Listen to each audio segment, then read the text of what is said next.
Hello বন্ধুরা, চলে এসেছি সকাল সকাল একটা নতুন ভিডিও নিয়ে। দেখতে পাচ্ছ সিঙ্গারার প্লেটটা নিয়ে চলে এসেছি। মা দিদিভাই সেদিন বিকালবেলা ছিল না, সেজন্য আমি সিঙ্গারা আনতে দিয়েছিলাম। মানে সিঙ্গারা কিন্তু সামনে থেকে অনেক ছোটো ছোটো দেখতে, তারপর মায়েরা চলে আসে, তারপর ভাগ বসিয়ে দেয়। যাই হোক, সব কটা তো এমনিও আমি একা খেতে পারতাম না, বাবাকেও দিতাম আর রেখে দিতাম। আর তারপর হচ্ছে যে পরের দিনে কিন্তু মা করেছিল পাবদা মাছের ঝাল, আর তার সাথে ছিল শুক্তো। আর কিন্তু পাবদা মাছের ঝালটা করেছিল এই কারণে, কারণ আমি ইলিশ মাছ খাই না। এই একই কথা যেন ওকে প্রতিবার কতবার বলতে হয়, তার কোনো সীমা নেই।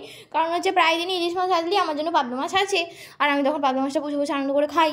যাই হোক, সেটাই হলো কথা। আর তারপর সেদিনই কিন্তু সন্ধ্যাবেলা হচ্ছিলো ম্যাগি। আর এইসব ভালো মন্দ রান্না হচ্ছে একটাই কারণে, কারণ আমার পরীক্ষা। লোকে পরীক্ষার আগে ভালো মন্দ মানে কী বলবো, ঠান্ডা খাবার খায়, কিন্তু আমার আবার এইসব খেলে পরীক্ষা এনার্জি আসে। যদিও আমার কোনো পড়ায় মনে থাকে না, সেটা কোনো বড় কথা নয়। তারপর কিন্তু হয়ে গেছিলো ম্যাগি। আর আজকে ম্যাগিটা কিন্তু দিদিভাই বানিয়েছিল, ওরা একটুখানি গল্প করছিলো, তো এই জন্য তখন আমি গিয়ে একটুখানি খালি সিদ্ধটা করতে দিয়েছিলাম, বাকি ম্যাগিটা কিন্তু ওই বানিয়েছিল।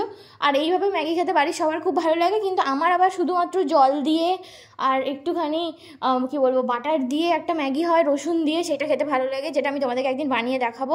আর একটা আঙ্কেল আছে, বাবার ফ্রেন্ড, এই আঙ্কেলটা বাবার খুব ভালো ফ্রেন্ড হয়, তো সেই আঙ্কেলই বাবাকে 4 কেজি মতো দুধ এমনি দিয়েছিল, ভালোবেসেই দিয়েছিল। তো সেখান থেকেই মা বলছিল যে অন্য কিছু করবে। আর আমার তো ক্ষীর খেতে খুবই ভালো লাগে, যেটাকে মানে মিষ্টির দোকানে রাবড়ি বলে, কিন্তু ওর থেকে 1000 গুণে খেতে ভালো। তো সেটাই মা বানিয়েছিল। আর দুটো দেখতে পারলে দুটো বাটিতে রয়েছে, মানে 4 কেজি দুধ মেরে কতটুকুনি হয়েছে। তো সেখান থেকে একটা বাটি আমি ভাগ করছিলাম সুন্দর করে, ডিনারের পরে খাবো বলে। আর জাস্ট অসাম লাগে, ঠিক আছে, মানে দারুণ খেতে হয়েছিল।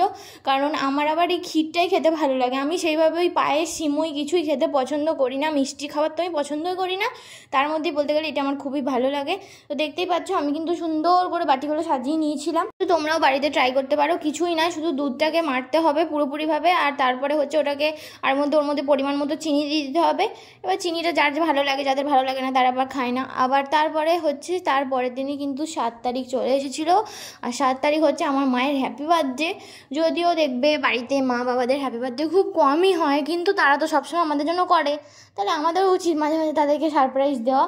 আগেও হয়েছে। এবার মা আসলে দিদি ভাইয়ের জন্মদিনের গায়ে গায়ে মায়ের জন্মদিন থাকে বলে মা আর মানে বলেও না, আর আমরা যদি করতে চাই মা বলবে করতে হবে না, বেকার বেকার। তারপরে এই যে দেখতে পাচ্ছ এই দুটো কেক মায়ের জন্য আনা হয়েছিল। কেকটা কিন্তু মাকে সারপ্রাইজ গিফট দিয়েছিল একজন। আর তারপরে হচ্ছে যে আর এই ছোট্টসা কেকটা ঈশিতা মাকে দিয়েছিল, মানে ঈশিতা যে মায়ের জন্য কেকটা বানিয়েছে আমার বন্ধু, তো ও মাকে এটা গিফট করেছিল, কারণ ও মাকে অনেক বেশি ভালোবাসে। আর মা ও সমস্ত পোস্টে অনেক সুন্দর সুন্দর কমেন্ট করে। আসলে মা বলে কেউ কোনো কাজ, বাচ্চা মানুষ সবাই যদি নতুন নতুন কাজ শুরু করে তখন সবাইকেই সাপোর্ট করা উচিত, কারণ নিজে তো ইনকাম করার চেষ্টা করছে না। তো সেটা হচ্ছে সবথেকে বড় ব্যাপার। এই কাপ কেকটা দেখতে পাচ্ছ কত বেশি সুন্দর দেখতে হয়েছিল, কত বেশি কিউট ছিল। আর আমি এখানে এখন এই কেকটা খুলবো, যে কেকটার ডিজাইনটা কিন্তু আমি দিয়েছি, কিন্তু গিফট করেছি অন্য কেউ। আর এই কেকটার ডিজাইনটা আমি ঈশিতার কাছ থেকেই দেখতে পেয়েছিলাম, তো আমার খুব ভালো লেগেছিলো। আর ঈশিতার কেকের একটা ভালো ব্যাপার হচ্ছে ঈশিতার কেকে কিন্তু ক্রিমের পরিমাণ খুবই কম থাকে, আর কেকটা অনেক বেশি ফ্রেশ হয় আর অনেক বেশি সফটও হয়। তো আমি সেটা তো সবাইকেই বলি, আর আমি ভিডিওতেও বলি।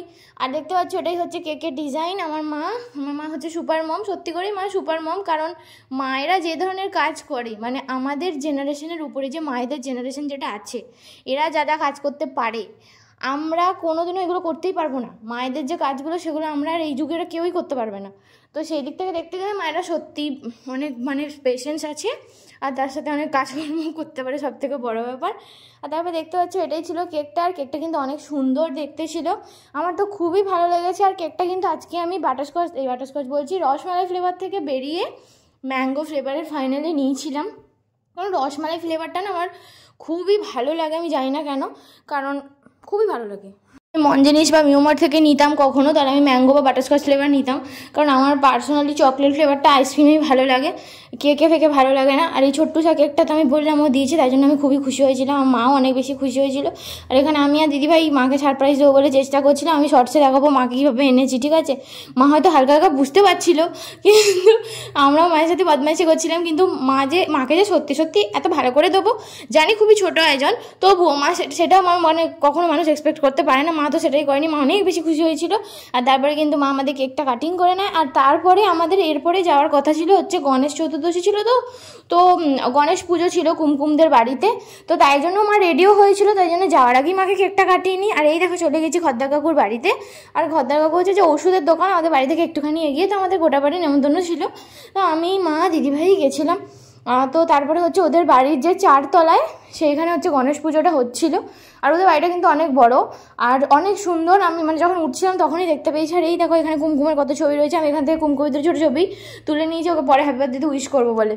আর এই দেখো 4 তলার একদম মানে সব থেকে উপরেই গণেশ পুজোটা হচ্ছিলো। আর আমরা যখন গেছি তখনই আরতিটা হচ্ছিলো আর এত ভালো লাগছিলো।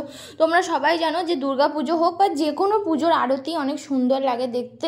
আর আমার তো খুবই ভালো লাগছিলো, কারণ আমি স্পেশালি গণেশ পুজো কখনো সেভাবে দেখিনি দাঁড়িয়ে থেকে, বাট আরতি দেখছি এটা অনেক বেশি ভালো ব্যাপার। ওখানে গিয়ে আমরা তাপও নিয়েছি, তো সেটাই হচ্ছে মানে কি বলবো, অনেক মজা হচ্ছিলো ওখানে যাওয়ার পরে। আর এমনিও আমার পরীক্ষা চলছে, আমি তার মধ্যেও গেছি, যদিও আমার কিছুই পড়া হয়নি, মানে এখনও হয়নি স্টিল। তো তারপরে হচ্ছে দেখতে পাচ্ছ এটা হচ্ছে ওদের ডেকোরেশন করেছিল দরজায়, মানে গেটটায়, আর এটা বাড়িটাতেও ডেকোরেশন করেছিল। তারপর ওখান থেকে মোটামুটি আমরা 8:30টার মধ্যে গিয়ে খেতে বসে পড়েছিলাম, কারণ আমার পরীক্ষা ছিল। এখানে কুমকুম টাটা করে দিয়েছে, কুমকুমের বাড়িতেই গেছিলাম। তো কুমকুমের আবার একটা ছোটো বোনও আছে, ওরও এক্সাম চলছে। আমি শুনলাম এই দেখো এখানে কুমকুম, ওকে আমি ডিস্টার্ব করছিলাম ভিডিও করে। আর তারপরে খেতে বসে পড়েছিলাম। আজকে মেনু ছিল ভাত, ডাল, বেগুনি, তো পটল আলুর তরকারি, পোস্ত, পনির, তারপর হচ্ছে যে চাটনি, পাঁপড়, মিষ্টি, আর সব কিছু খাবার আমি সুন্দর করে শেষ করে ফেলেছিলাম। আর আমার ভিডিওটা অনেক ভালো লেগে থাকলে তোমাদের ভিডিওটা লাইক অ্যান্ড শেয়ার সাবস্ক্রাইব করতে ভুলো না। Thank you for watching, tata.